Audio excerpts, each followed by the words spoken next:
What's going on, guys? Well, today I want to talk about these Ruger knives. These are the Go and Heavy models. There is a large one and a small one here. The large one is comically large, but we're going to talk specifically about that later in the video on the sides. It's something I actually like. It's pretty nice. Variety is the spice of life. Not a lot of companies out there are making big ones, and this thing is a big one.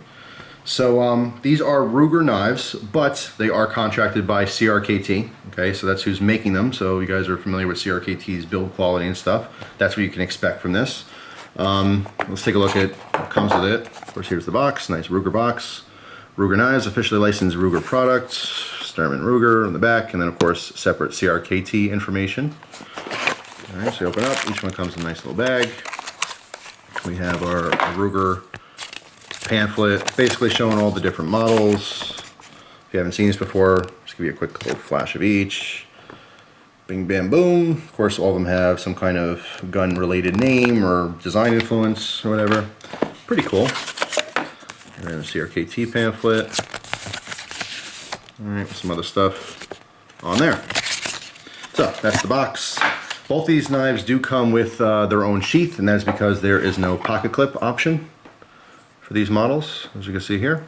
Okay, of course they both do fit nicely in the sheaths, large and small, Ruger branded.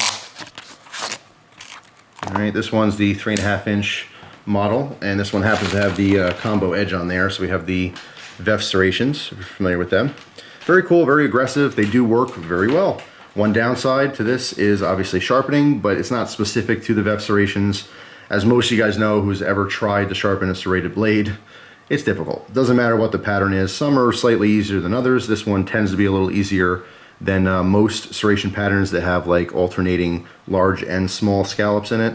Okay, so that's one advantage to these serrations. But of course, both models do come in plain edge or combo edge. So if that's not your thing, it doesn't have to be on there. Pretty interesting though. So again, keep in mind, 3.5-inch blade on this one. Very common pocket knife style, okay, compared to the big one. Big Brother, which I believe is a 5-inch blade. Okay, this thing is a beast. It's hard to really represent that. You can physically see it's bigger. Once you get in the hand, it's a huge knife, okay? Which I personally like. I think it's very cool. This is getting into cold steel territory, okay, in size. Here's the Voyager XL, and you can see they're very similar in their size. If I lined up their blades here, obviously this one has a little longer handle, but the width and the length of the blades very comparable. Okay, we're talking big knife here, which I really like. Cold Steel happens to have the market cornered on big knives, like huge folding knives. You know what I mean? Obviously that's been their thing for a long time, and I think it is super cool that Ruger went with a model that is huge like this. I'd love to see every company come out with one massive folder. I know some people will say, oh, it's not that practical. It's too big to fit in the pocket. This carries in the pocket loosely, totally fine. Doesn't want to move around or anything, you know, so that's not really an issue. Obviously, no, pocket clip is not, you know, going to appeal to some people out there. Some people just happen to have, you know, a need for a pocket clip in their folding designs. But as far as the functionality, the handles are very functional. All these little nooks and crannies create great grip, okay? Even more so in the smaller model. It feels a little bit more aggressive in this small one than it does on the big one, but it does facilitate a very nice grip, okay? And you can see, I mean, I have large hands, but they're not massive meat mitts either. I only have a little bit of handle poking out the bottom here, a little on top. If I wanted to, I can choke down, so I have more reach. There's a lot of advantages to having a large handle like this as well. For someone who has really small hands, yeah, maybe it might be a little much to grip onto because it is a very thick frame, but I mean, it's all metal construction. These things should last the test of time. I mean, they are liner locks. There's no blade play in any direction on either model out of the box, so great lockup on both of them. Okay, you can see the centering here, spot on, and same with the large one. All right, just beasts of a knife. This huge one, it's huge. All right, let's see if I can actually even try to flick this out yet. Let's see if I can get that. There we go. So you can still flick your blade out if you want to. Let me see if we can do a little, you know, drop opening. Actually, no, we have to do it off the side. Yeah, you can do that. Let me do it above the camera here. Don't want to hit the cable, but I'm just basically using gravity to flip that knife out because these have a detent, but it's not a super strong detent. Let's see the small one here.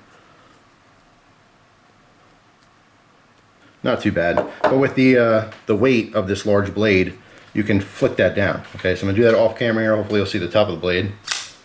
There you go. So you can, you know, kind of drop open it like that if you wanted to. Pretty interesting. Same thing, I'm gonna go down and then flick up. Let me do it off the side. Not so much. I do these with some of the, you know, cold steel knives, where you can kind of flick down, and then gravity will pull that down. Well, obviously the inertia, and then, you know, flip back up and open. So try it again. Nope, not quite. One more. No, it wants to suck back in when you're doing it like that. But again, you can flip them open like that if you wanted to. Anyway, not a big concern for a lot of people. Just happen to be playing around there. But I mean, huge thumb studs. It's still proportionate to this knife compared to the small one. But I mean, it's super cool. I love the fact, and really can appreciate the fact, that other companies are making huge, ridiculous knives, because I love them. Not just for collectability, but they're still practical. Now let's say you want to open a package. Do you need a 5-inch blade? No. Okay, all you really need is like a 1/2 inch. That's fine for cutting through some tape or some cardboard. But if this is more capable, if you want to do something, a bigger cutting job, you can certainly do so. That's what I can appreciate with big knives. I like big knives. Obviously, if you're talking about self-defense, the bigger the blade, the better. If you have a knife in your hand and you're gonna use that knife to defend yourself against another human being, or maybe an animal. You know, we talk about self-defense, and a lot of people out there automatically assume you're talking about some kind of thief or gangster. There's a lot of wild animals all around the world. A lot of people have to deal with that. It's a real concern. And God forbid, you know, you're in a situation where an animal's attacking you. I'd much prefer something like this as opposed to this. You know what I mean? If you had the choice. So big knives do have a purpose. And there's my phone. I forgot to shut off. So here comes the big storm. Any more background noises I can include? Gus, you got something to say? No? All right. Anyway, there it is. There it is. Almost on cue. Yeah, we got a big old thunderstorm going on right now. Anyway, these knives, the Going Heavy, I can definitely dig them. I like them. We're going to see how they last long term. I will EDC this. Sometimes they'll be loose in the pocket. Sometimes I will use the sheath. Not a huge fan of folding knives of any size, you know, in a sheath as opposed to clip to your pocket. I definitely much prefer, you know, my folding knives to have a pocket clip on it. As far as lanyard holes, I don't know if this was purposeful or not, but the back bottom hole can form, or can function rather, as a lanyard hole, just because the blade is not coming in contact with those. Again, I don't know if that's accidental and they didn't think about a lanyard hole. I'm kind of thinking they did. So that works just fine. I wouldn't put a lanyard on either one of these knives, but if you wanted to, you certainly can do so, because again, that's not coming in contact with the blade on either version. But yeah, I mean, they seem robust. I like them. The very short amount of cutting chores I did with the large one so far worked out great. It is definitely different, you know, holding a large knife in your hand and using it as opposed to smaller ones. But I just think it's really cool.